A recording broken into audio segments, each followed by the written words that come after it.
Sibling rivalry, it's as old as time, right?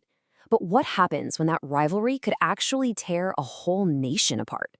Today, we're going to jump into a short but incredibly intense story from the Book of Numbers.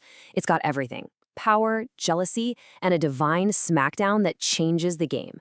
Let's get into it. And this story, man, it doesn't waste any time. It just throws us right into the thick of it with this one massive question.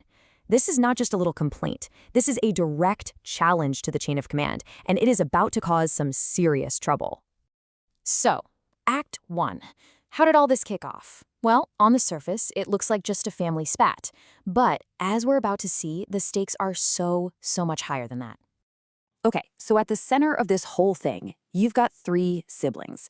And these aren't just any siblings. You've got Miriam, who's a respected prophetess in her own right. You've got Aaron, the very first high priest. And of course, Moses, the leader of all the people. These are the three most powerful individuals in the entire community, which is exactly what makes their fight so incredibly dangerous. So the text tells us the whole thing starts here, with a complaint about Moses' wife. But, and this is a big but, watch how fast it pivots. This is really just the excuse, right? It's the entry point to get to their real problem, which has everything to do with power and who really gets to speak for God. And right when the tension is getting thick, the narrator just pops in with this super important detail about Moses. We're told he isn't some arrogant, power-hungry guy. In fact, he's the most humble person on the planet. And knowing that, it completely reframes the whole confrontation we're about to see. Okay, so that challenge, yeah, it did not go unnoticed. We're moving into Act 2, and the response is immediate. It's sudden, and it's from the highest possible authority. And the key word here is suddenly. There's no heads up, no time to back down. God just steps in, right then and there, and calls all three of them out to the main tent. The tension just skyrockets. This isn't a private family argument anymore. This is now a public trial. I mean, you have to picture this scene. It's incredibly dramatic. God shows up in this pillar of cloud, this, visible sign of raw power, and then he does something really telling. He splits them up. Moses stays put, while Aaron and Miriam are called forward to answer for what they said. And that brings us to Act 3, the climax. This is it. This is the moment where we get to the real heart of the issue, and the divine judgment comes down. Okay, so God basically lays it all out. He says, look, here's how it works. He explains that with other prophets, yeah, he speaks to them, but it's in visions, in dreams, often in riddles.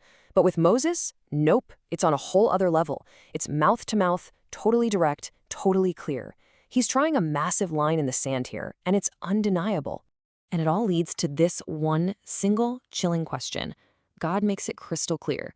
Moses isn't just some messenger. He sees the very similitude of the Lord.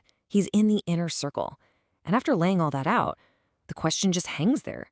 So why weren't you afraid to speak out against him? The verdict is in. And now, Act 4, the falling action. We see the immediate and pretty shocking fallout from that question.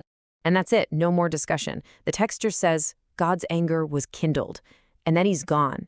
That sudden silence, that complete absence, that's part of the judgment itself.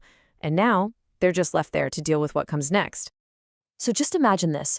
That pillar of cloud, the thing that symbolized God's presence and power, it just lifts. It vanishes.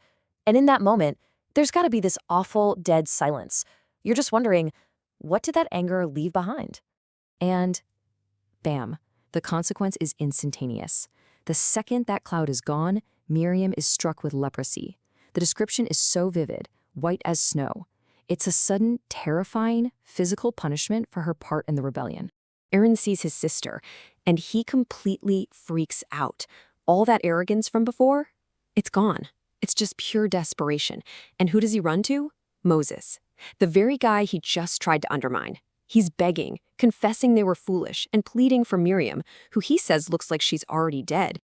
So what does Moses do? Remember that part about him being the most humble man alive? Well, here's your proof. There's no "I told you so," no smug satisfaction.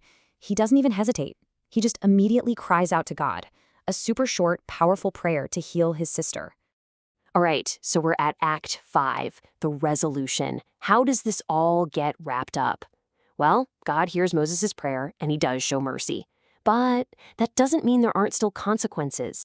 God's response is this really intense analogy. He basically says, look, if her own father had spit in her face out of shame, she'd be disgraced for 7 days, right? He's saying this offense is way bigger than that, so there has to be a period of public shame.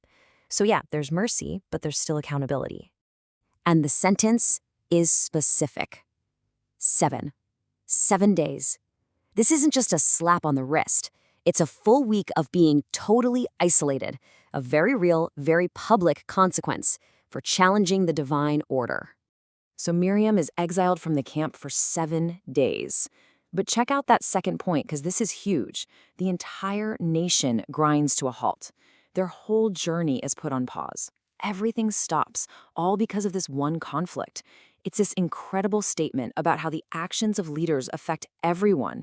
The whole community can't move forward until this is resolved, and she's brought back into the fold. And that's what leaves us with our final thought here. The text goes out of its way to tell us Moses was humble, right? He didn't fight his own battles. He let God handle it. He didn't hold a grudge. He prayed for the very person who attacked him. So it really makes you wonder, doesn't it? In a story that's all about power and authority, what is this ancient text trying to tell us about the connection between real power and deep, profound humility?